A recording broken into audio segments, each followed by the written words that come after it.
seperti tahun yang lepas, kami dengan bangganya lah kan, dengan syukur Alhamdulillah dapat mengadakan lagi sekali andong bersama-sama anak yatim dan asnaf ibu tunggal kan.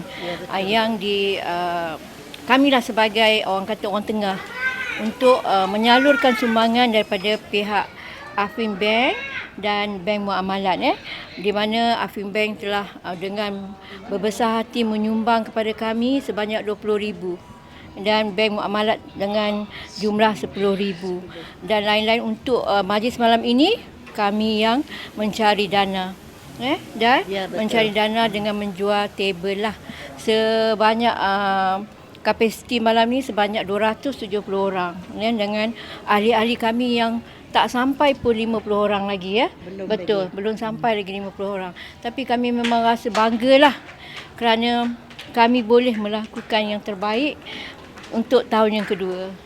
Yang menerima ni seperti mana yang kami dapat daripada pihak-pihak penaja, iaitu kita orang memberi kepada anak-anak asnaf, yatim, ibu tunggal yang memang taraf dia lah, memang taraf yang sepatutnya penerima.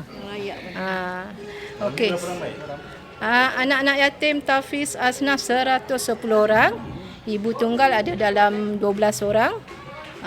Jadi duit yang kami dapat daripada ada individu, tapi yang seperti yang kita tahu pada malam ni penyumbang besar adalah Bank Muamalat dan Afin Bank.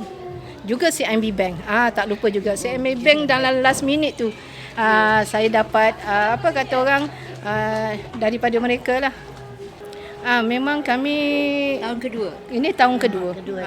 Tahun kedua.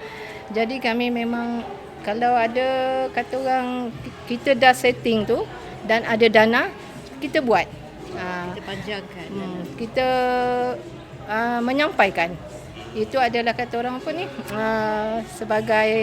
Sebagai amanah.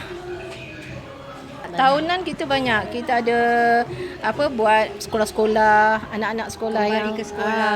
barang-barang sekolah kita salurkan. Lepas tu bakul makanan. Yes.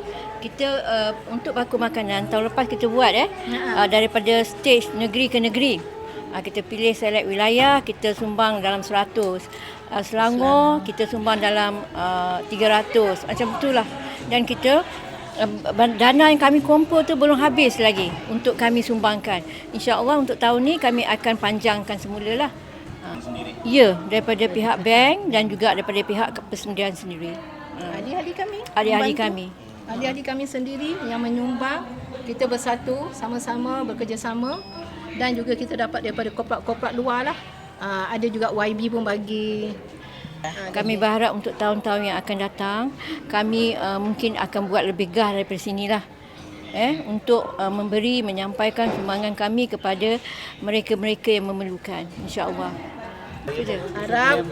Diharap yang penerima ni tadilah ada orang pun gembira dan bersyukur, dan bagi pihak kami pun sangat bersyukurlah kami dapat melaksanakan dan menyampaikan wang tersebut. Okey, dia dah memang jadi tradisi untuk kita orang setiap tahun. Kita orang kebetulan tahun ni kita dekat sinilah. Kan kita tak memilih satu tempat, kita akan tengok yang mana tu kita akan buatlah. Dan dalam setiap tahun kita akan lakukan ni setiap bulan Ramadan. Sama ada kita akan buat aktiviti seperti begini ataupun kita akan menjemput anak yatim tu ke showroom kita sendiri, ke showroom sendiri, ataupun kita akan bersedekah di pasar-pasar Ramadan ke apa. Ini kita berkongsi rezeki lah, kan. Kita mengambil kesempatan di bulan yang mulia ni, kita berkongsi apa yang kita ada, rezeki kita. Untuk yang ni ialah kali pertama kita.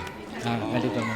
Selalunya kita akan buat sendirilah kan. Tapi sebab kali ni kita ada kenalan daripada persatuan wanita kat sini, so kita mengambil kesempatan lah bergabung. Harapan kami ialah kita, macam saya cakap tadi, kita adalah nak berkongsi rezeki dengan mereka. Harap mereka bergembira dan semangatlah kan.